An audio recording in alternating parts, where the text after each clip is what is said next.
ہیرے کا نام سنتے ہی ہمارے ذہن میں جو پہلی بات آتی ہے وہ یہ کہ اس قیمتی پتھر کا رکھنے والا بہت امیر انسان ہوگا۔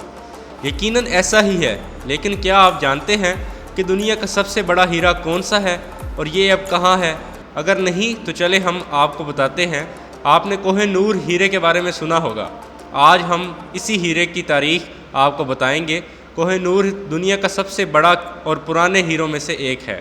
اس کا موجودہ اوسط وزن 105.602 کرات اور 21.1204 گرام ہے، جبکہ اس کی لمبائی 3.6 سم 1.4 انچ، چوڑائی 3.2 سم 1.3 انچ اور گہرائی 1.3 سم 0.5 انچ ہے۔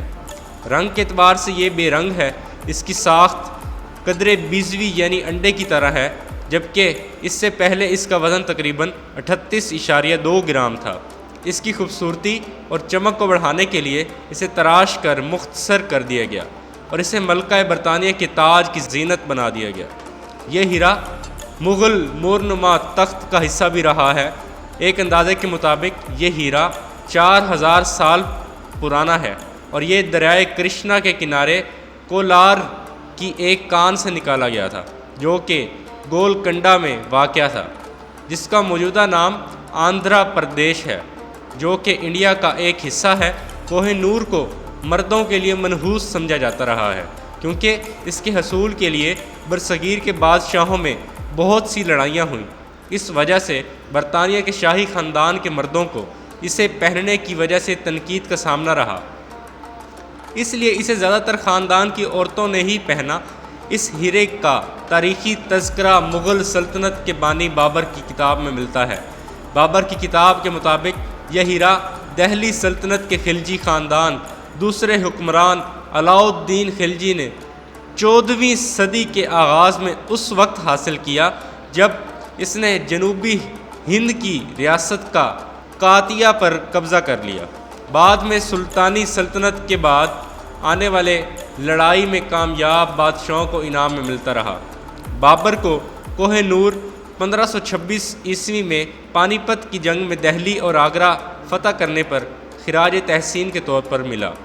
شاہ جہاں، جو کہ بعد میں سلطانی سلطنت کے بعد آنے والے لڑائی میں کامیاب بادشاہوں کو انعام میں ملتا رہا، بابر کو کوہ نور 1526 عیسوی میں پانی پت کی جنگ میں دہلی اور آگرہ فتح کرنے پر خراج تحسین کے طور پر ملا۔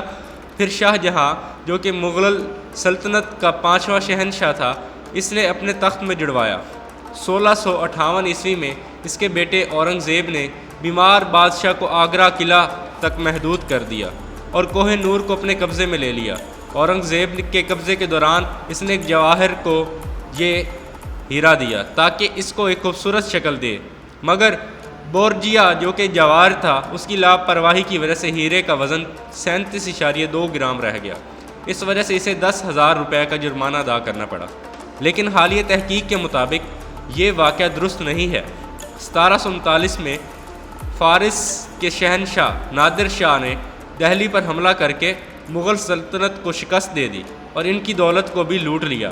اس دوران ہیرا نادر شاہ کے قبضے میں چلا گیا۔ جب یہ ہیرا نادر شاہ کے پاس پہنچا تو اس نے اسے کوہ نور کا نام دیا۔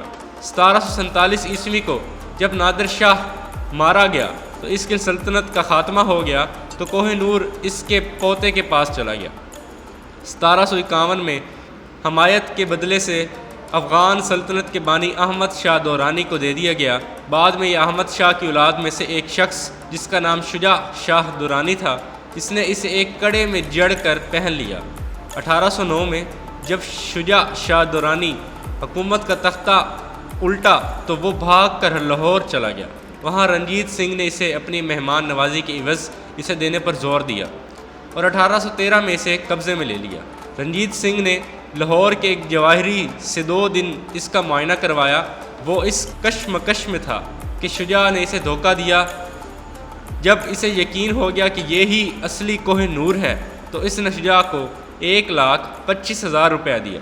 رنجیت سنگھ نے امرتسر کے مشہور جیولر سے اس کی قیمت کا اندازہ لگوایا۔ جیولر نے کہا کہ اس کی قیمت اس کے اندازے سے بالا تر ہے۔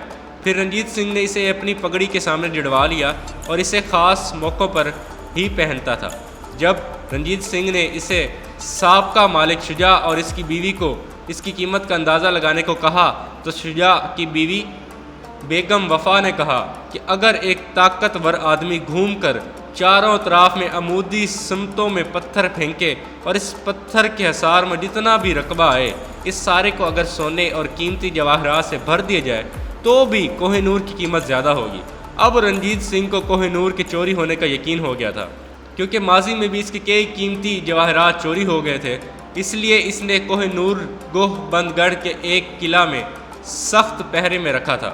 جب بھی ہیرے کو کسی جگہ لے جایا جاتا تو اسے ایک طرح کے سجے 39 اونٹوں میں کسی ایک پہ سخت پہرے میں رکھا جاتا، جس کا راز صرف اس کے خزانچی بیلی رام ہی جانتا تھا۔ جون 1839 کو جب رنجیت سنگھ بیمار ہو گیا تو اسے یقین ہو گیا کہ وہ اب زندہ نہیں رہے گا، لہذا اس نے کہا کہ اس کے مرنے کے بعد اس کی دولت مذہبی خیراتی اداروں کو دے دی جائے، اور اس نے اپنے بیٹے کو اپنا جانشین مقرر کر دیا۔ 26 جون 1839 کو جب کوہ نور کی وجہ سے بحث چل رہی تھی تو رنجیت سنگھ کے سربراہ نے اصرار کیا تھا کہ بادشاہ کی خواہش ہے کہ سارے زیورات باشمول کوہ نور پوری کے جگناتھ مندر میں دان کر دیے جائیں۔ رنجیت سنگھ کی وفات کے بعد بیلی رام نے ہیرا مندر میں دینے سے انکار کر دیا اور اسے چھپا دیا، جبکہ کھڑک سنگھ اور وزیر اعظم دھان سنگھ نے آرڈر دیا کہ کوہ نور لاہور سے باہر نہیں جانا چاہیے۔ 8 اکتوبر 1839 کھڑک سنگھ کے وزیر اعظم دھان سنگھ نے بغاوت کر کے تختہ الٹ دیا۔ اس کے بعد کوہ نور دھیان سنگھ کے بھائی گلاب سنگھ کے قبضے میں رہا۔ 1840 تک ہیرا گلاب سنگھ کی ملکیت رہا اور دوران سکھوں میں کئی لڑائیاں ہوتی رہیں۔ 1846 میں سکھوں کی انگریزوں سے جنگ ہو گئی اور کوہ نور انگریزوں کے قبضے میں چلا گیا۔ سکھ حکمران دلیپ سنگھ سے ہیرا برطانیہ کے ہاتھ لگا۔ یہ سر لارنس جو کہ پنجاب کا گورنر تھا اس کے پاس رہا۔ بعد میں اسے خفیہ طور پر لندن بھیج دیا گیا۔ تاج برطانیہ کی زینت بنا دیا گیا۔ اس ہیرے کی ملکیت کے لیے پاکستان سمیت انڈیا، ایران اور افغانستان دعویٰ کرتے اور وقتاً فوقتاً برطانوی حکومت اسے واپس کرنے کی مانگ بھی کرتے رہے، مگر ہر بار ان سب کو ٹال دیا جاتا ہے۔ یہ مختلف ذرائع سے معلومات اکٹھی کر کے یکجا کی گئی۔ اسی کے ساتھ اپنے میزبان عدنان شاہ کو اجازت دیں۔ اللہ آپ سب کا حامی ناصر ہو۔